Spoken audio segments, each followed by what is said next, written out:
I'm a bright star in the nighttime. I'ma go hard when it's my time.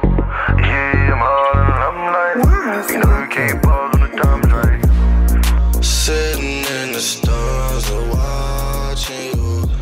You gotta ride the tug. Good evening and welcome to Chatbox with Sam. We're on season 3.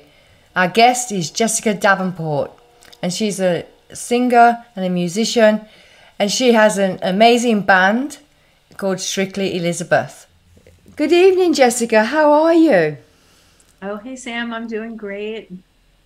Happy to be here talking to you. Oh, I know. And we did schedule this a while ago and we met in Los Angeles and we were at a red carpet event in Los Angeles and it was an amazing evening and Jessica, I do have a small clip of when I first spoke with Jessica at this red carpet event that we were at. So, hi, I'm Samantha Sheldon from Chatbox with Sam. And tonight we are at LA Punk Film Festival.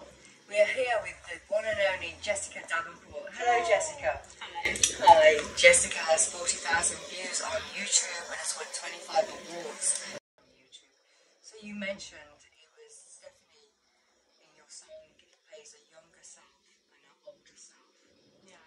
So how can you define the transition and the changes between the two characters? That's an interesting question, and it's been the hardest question for me as I continue to develop these characters, and I'm now working on the next record and kind of understanding that time. Another thing that kind of informed it was Demeter and Persephone, and kind of thinking about the archetypes of these characters, not just myself, but the way that humans have tried to understand this relationship between older and younger, and so. In the film, in the short film, there's a moment where Liz is reflecting on her past and her marriage. And so, in my experience, that was kind of the major shift in me in terms of understanding the past, the present, and the future. Jessica had a lot of feedback from that, so it touched a lot of people, and I suppose a lot of people could identify with that, especially with the Me Too movement that came out, which brought more awareness to any abuse, male or female. There is abuses out there, and there's long-term effects from that abuse. It takes courage to share something so what a lot of people try to hide and keep under the carpet, not so much now, but it does, so I'm very proud of you for doing that, and also you become a voice and advocate for victims of abuse. So I have a lot of respect for you, Jessica, for doing such. So do you have any more short films that you see in the future and more music? Are you moving towards a studio? Definitely, and I've been writing new songs, and I've been writing songs my whole life. Pretty much. I don't think that I ever really knew what I was even writing about or the story that I needed to tell. And as I've kind of grown and, had a career of my own, because I'm also an architect. Right. And so, being able to find this point of convergence in my life where, what I'm doing as an architect and building out in the world, working on civic projects, making buildings for communities and really finding a passion for that. And being able to find a way to also find my own voice and tell my own story and, figure out how the experiences of my life can, inform the work that I'm doing and the people that I'm sharing this life with, Yeah, making a difference.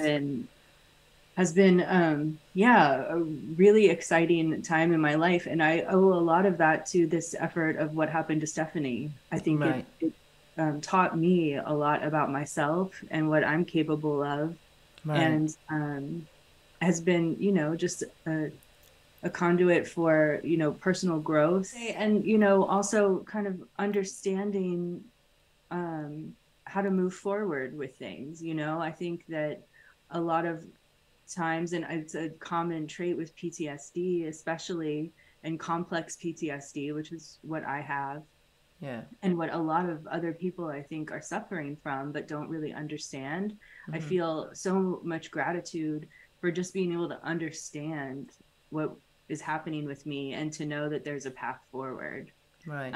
And it's so easy to get stuck and to, be just caught in a loop of, kind of reliving and re-experiencing the same things over and over again. And it can be chaotic and confusing, and, being able to kind of put all of that into something that's productive, absolutely, and enlightening, and helps, give back and be of service to other people has been really, really important for me. But what I loved about the video is it's all animated cartoon. Jessica's singing in the background to the animation. Who was the cartoonist for you? So his name was Ciro, or is Ciro Ayala, and we met through my first manager, and we actually never met in person. I had just been doing the storyboards and had the idea, and because of the pandemic, yes, that was about the time that we were starting to create this, and I was looking, for other directors, and I got turned down by a few people because they just thought the subject matter was a little taboo or whatever. And, he was willing to do it, so I was like, all right, well, let's give this a shot, and I didn't really have, I guess, a lot of expectation about it, except for that I knew what I wanted it to be, and I knew the story I wanted to tell. And he kind of, I just kind of handed it off to him. Like, here are my storyboards, here's my ideas. And I wrote descriptions of all the characters that are in there. Right. And when it came back to me, I was just almost, kind of in shock about how much he really understood the story, what I was trying to say. And he has his own production company called Provoke Films. So he was able to work with them to do the animation. And he and I have been talking about, what comes next in terms of these characters, and, how we can continue to get to know these people. And I think that it'd be a continuation on, okay, that happened and this. I don't want to say too much because I want to guide people to your YouTube channel and watch it and hit like and subscribe. And and obviously there'll be more music coming out for Jessica. And there's other music you do too. Obviously there's going to be a part 2 to this. That'll be awesome because there's a follow-up story. What other music are you involved with at the moment too? Well, I wrote another song that's called Coretta, and that's something that I wanted to tell a much more personal story about. And so after what happened to Stephanie, I wanted to try directing myself. And so I found a friend and a collaborator in Janine Lund, who is a photographer. That's how we first worked together, and I really liked working with her. And so we just started brainstorming ideas about this, and it was something so personal. She was really a steady hand and a good friend, and really I felt like I could trust her to tell this story of death and renewal and a legacy of love. So Coretta is a song that I wrote. It was inspired by Coretta Scott King, but really helped me kind of face and deal with the story of a man who I fell in love with and got married, and he died. And there was complications in our relationship that had to do with psychology and mental health, myself included, right? And as well as him. And I think it's a lot of the same things that I'm talking about, this idea of complex PTSD and how that affects things. But he had such a good heart, and he had such a great and profound influence on me as a person, and gave me a lot of strength and a lot of courage in the kind of love that we had for each other, and the kind of love that he believed in. And so that story of Coretta and Martin Luther King, and the way that she kind of continued on with her life and carried that torch and that legacy of love and of all of the things that they believed in as a couple, Right. Yeah. you know, and as a community themselves, and, Yeah. and what they built around themselves. Well, unity is a very powerful tool. Yeah. You know, if people were kinder to each other and united, there'd be a lot better support system for each other out there, instead of having to be alone going through things. And I think that's so much of the challenge of our time right now, especially with technology and the way that, you know, our phones, our computers, everything, you know, is creating distance between what we mean to each other as human beings. What happened to be meeting in a coffee shop or a tea shop face to face and talking anymore? Or talking on the phone? No one wants to talk on the phone. They want to text. And I'm like, "Oh, I'm tired of texting. Can't we just chat?" Well, and some of it's great, like what we're doing right now and what we're able to do in terms of communicating with each other across time and distance. Yeah. I mean, there's amazing things, but I think not losing our humanity. Absolutely. Well said. Absolutely well said. Not losing your humanity. I'm glad. Can you say it again? Not losing our humanity is the challenge of our times. It's beautiful. Beautiful.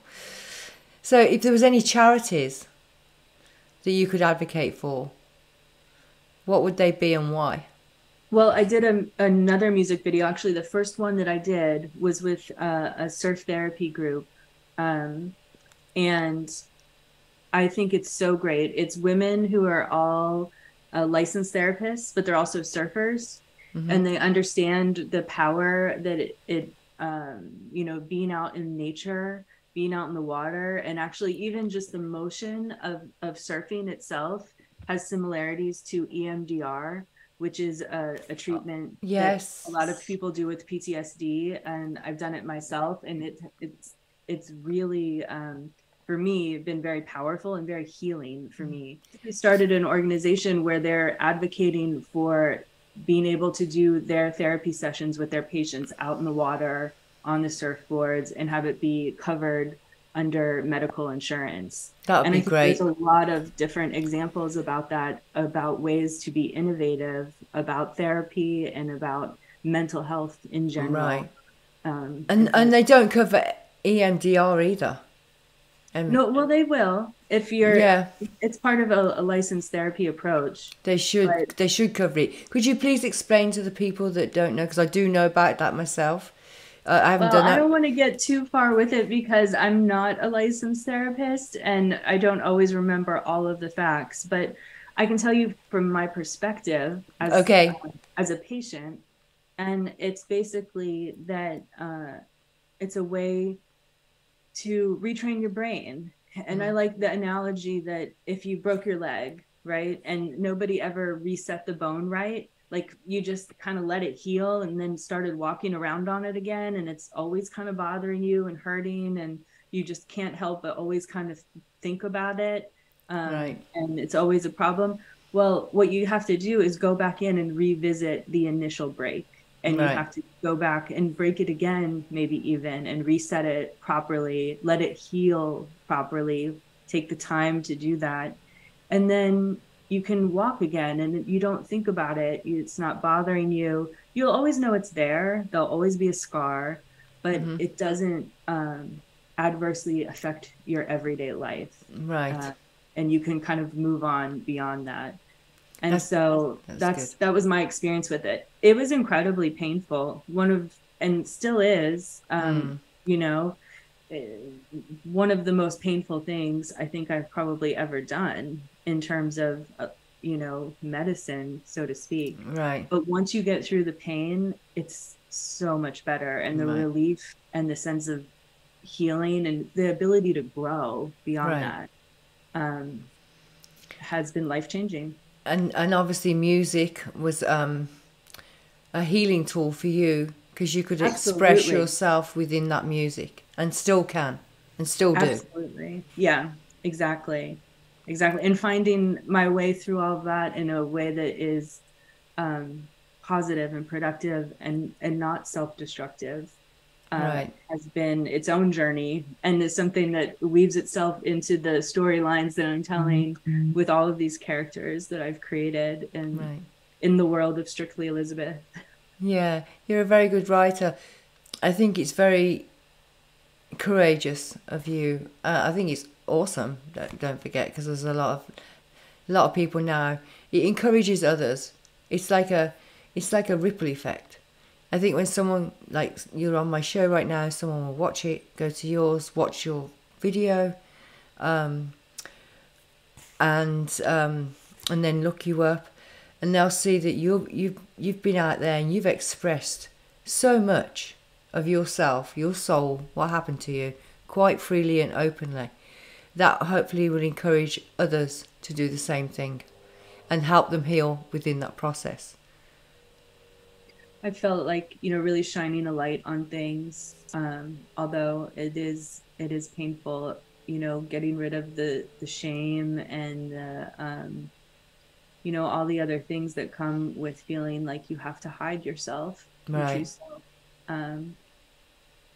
is another thing that I just feel like if I started to realize how much I was benefiting from other people's courage, and that that made me stronger and gave me the ability to get out there and do it for myself too.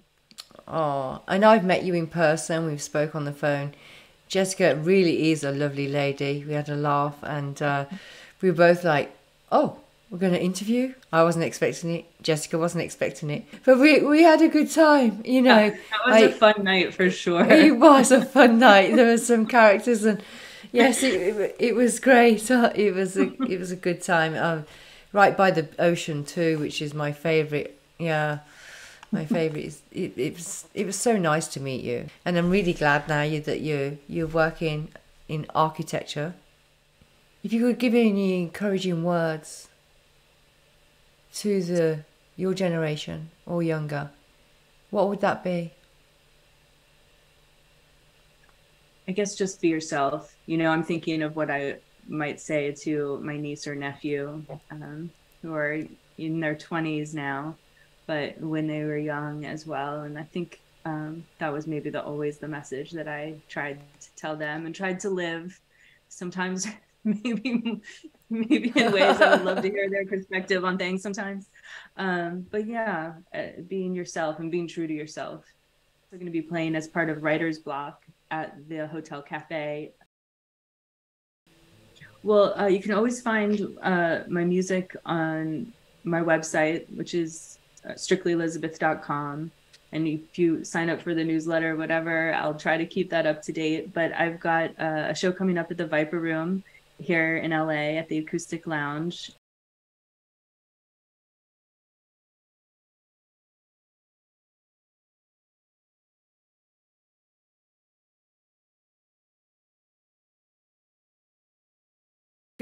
Well, Viper Room, that used to be owned by Johnny Depp, right?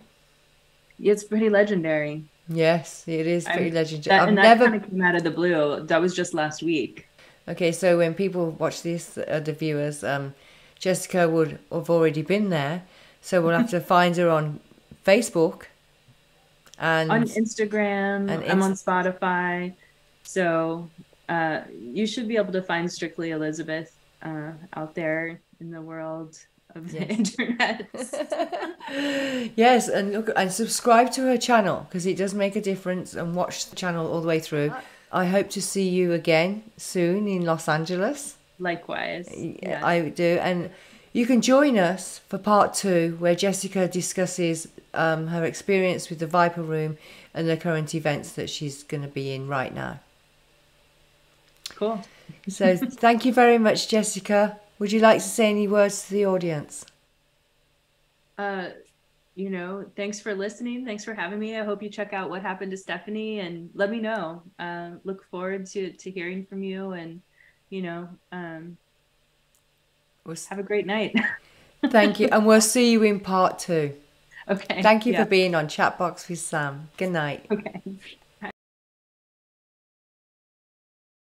I'm a bright star in the nighttime.